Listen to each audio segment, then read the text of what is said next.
some percentage of these people are not going to be, the administration will not be able to deport right away. They will need to see an immigration judge because they have no prior immigration record. A lot of those individuals...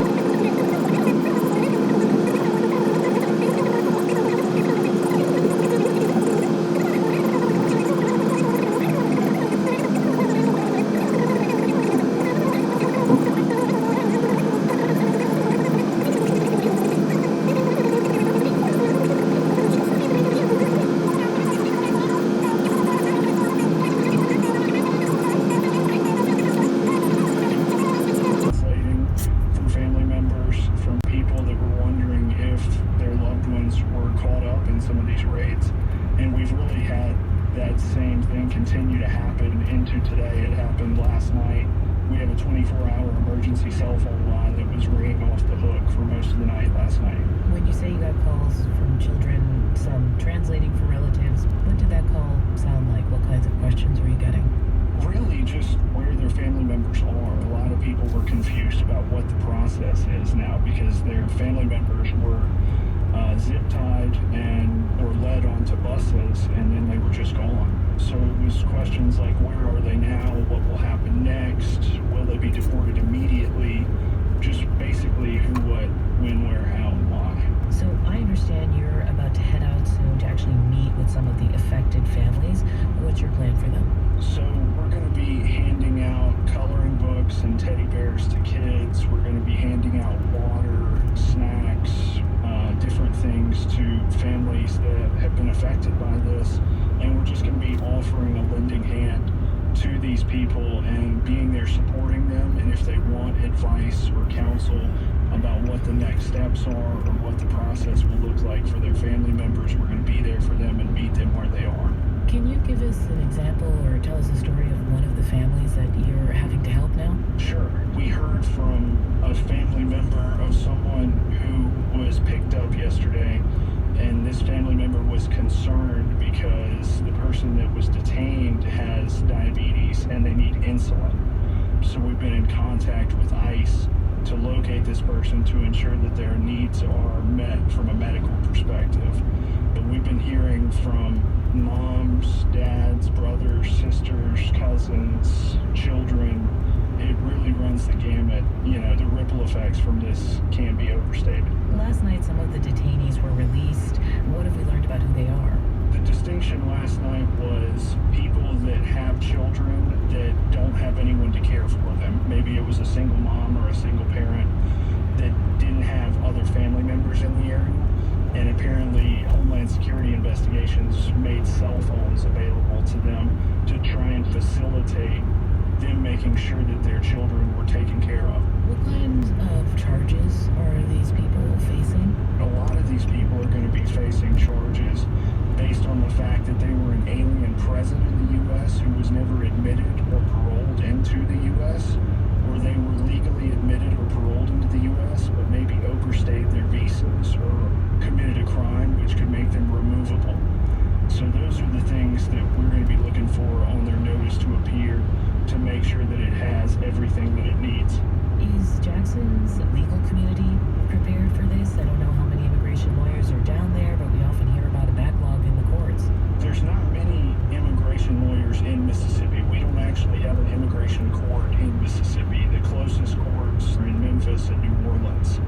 And Jackson is sort of the dividing line between the two.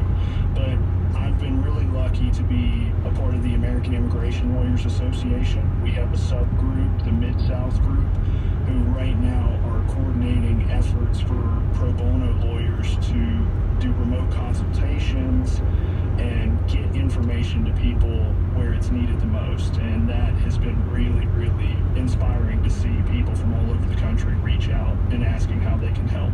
Marshall Goff is a lawyer with the Mississippi law firm Chhabra & Gibbs. Thank you for explaining it to us. Thank you for having me. And some of the companies that ICE raided in Mississippi say they use a U.S. government program to confirm their workers have legal documents. Tomorrow, on All Things Considered, we'll look at that program known as E-Verify.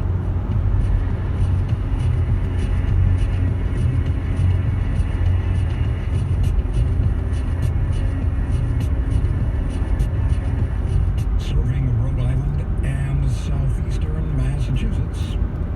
This is the Public's Radio, 89.3 FM. Stories ahead this hour on the Public's Radio. Can mass shootings ever be prevented by law enforcement? Also, the White House is shutting off reporters to some meetings they would usually cover.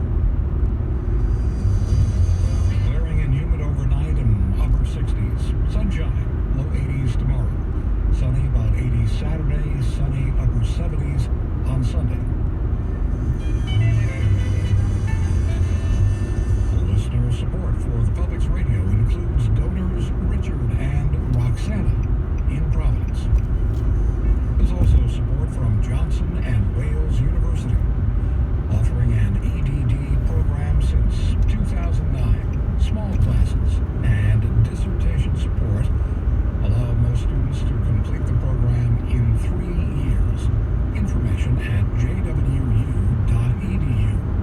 or 401-598-1015 by the Rhode Island Public Transit Authority with a mission to provide safe and reliable transportation to Rhode Islanders for more than 50 years.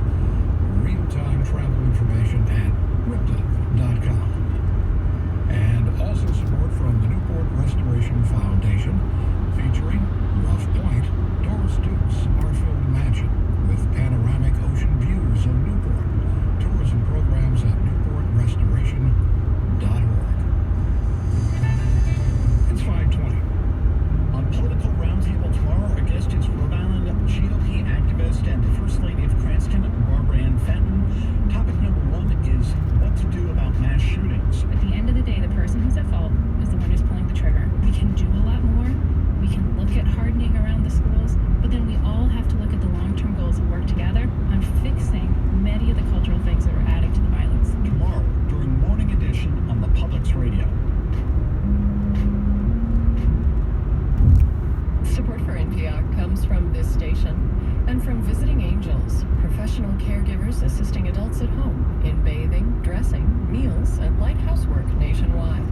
Visiting Angels, America's choice in senior home care. Learn more at 1-800-365-4189. And from Zoom. Zoom offers cloud video conferencing, online meetings, and a video conference room solution in one platform, featuring digital video and audio with screen sharing. Account registration and more at zoom.us. From NPR News, it's All Things Considered. I'm Audie Cornish. And I'm Ari Shapiro. Fans of the World Cup champion U.S. women's national soccer team are getting what they want: more. The team began a victory tour last weekend. It runs until October. It's a heady time for women's soccer. Other women's sports hoping to take advantage of the moment as well, and hoping to overcome cultural obstacles that traditionally have made their sports less popular. NPR's Tom Goldman reports. 5 days after the U.S. women won the World Cup, fans of the WNBA's Seattle Storm welcomed a surprise visitor to the team's home arena. Well, look who has graced us with her presence. Even from the cheap seats, the pink-purple hair gave it away. Is there a more recognizable face in the world of sports over the last month than that young lady on the right, Megan Rapinoe? Actually, this moment, courtesy of Force 10 Hoops, wasn't a shock. Rapinoe and Storm star Sue Bird are one of Seattle's it couples. But still, Rapinoe's appearance and standing ovation from an arena full of basketball fans was a reminder of the powerful crossover potential of the Women's World Cuppers. Alicia Valavanis is the Storm's CEO. For me, it was just simply hopeful that that awareness would continue to expose the country and the globe to the other sports. Like ice hockey, lacrosse, softball, and basketball, the most prominent of this country's women's pro sports. It would be wonderful, Valavanis says, if this awareness of the women's national team and exposure to the others were like a magic wand that could wave away the chasm separating women's and men's pro sports on issues of money, visibility, significance. Alas, she says, no magic wand. This is a complex game. There's no quick fix to the gap.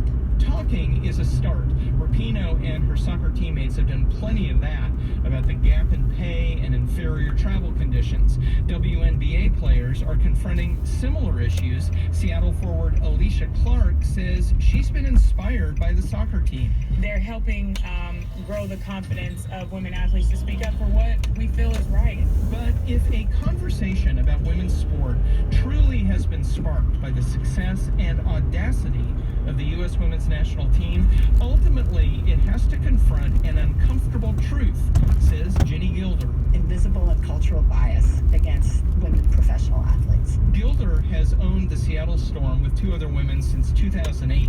As an undergraduate rower at Yale in the 1970s, she and others demanded and won equal treatment for female athletes. It's a very deeply held assumption that men are more important.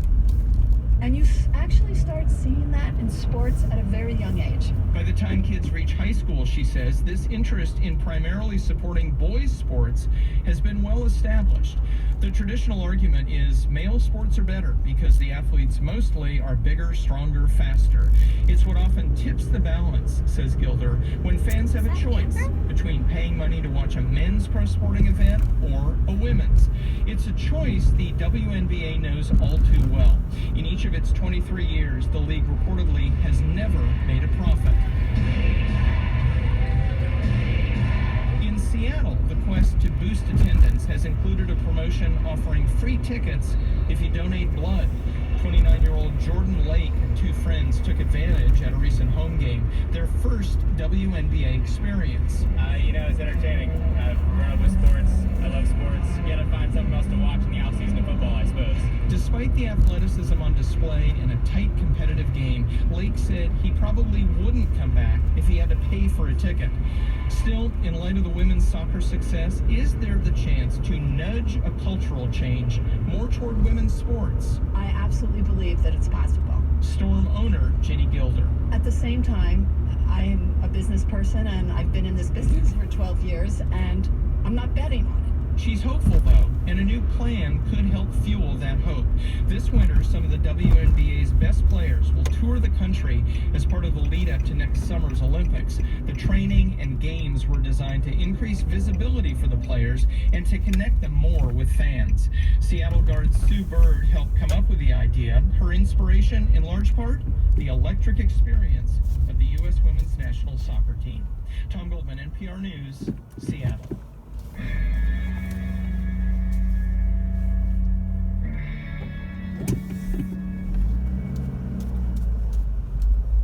President Trump has once again floated the idea of releasing a former Illinois governor from prison early.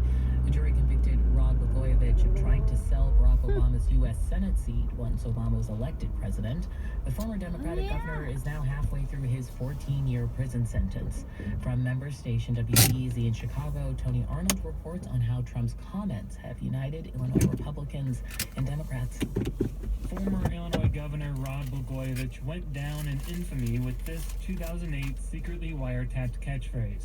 I've got this thing, and it's golden, and I'm just not giving it up for nothing. That expletive golden thing Blagojevich refers to was getting to a point Barack Obama's replacement to the U.S. Senate. A jury eventually convicted Blagojevich of leveraging that power to try to enrich himself. He was also convicted of shaking down a horse racetrack owner and the head of a large children's hospital for campaign donations. Trump did not mention those convictions when talking with reporters on Air Force One last night. He said he's thinking of commuting Blagojevich's prison sentence, calling it unfair. Trump called James Comey a, quote, sleazebag, end quote, and argued Blagojevich was treated, quote, unbelievably unfairly. That's exactly how Illinois' former First Lady Patty Blagojevich has framed what happened to her husband in numerous appearances on Fox News in an attempt to get Trump's attention. These people are so far from Elliot Ness, they're a million light years away. John Cullerton is the Democratic president of the Illinois State Senate, which impeached Blagojevich.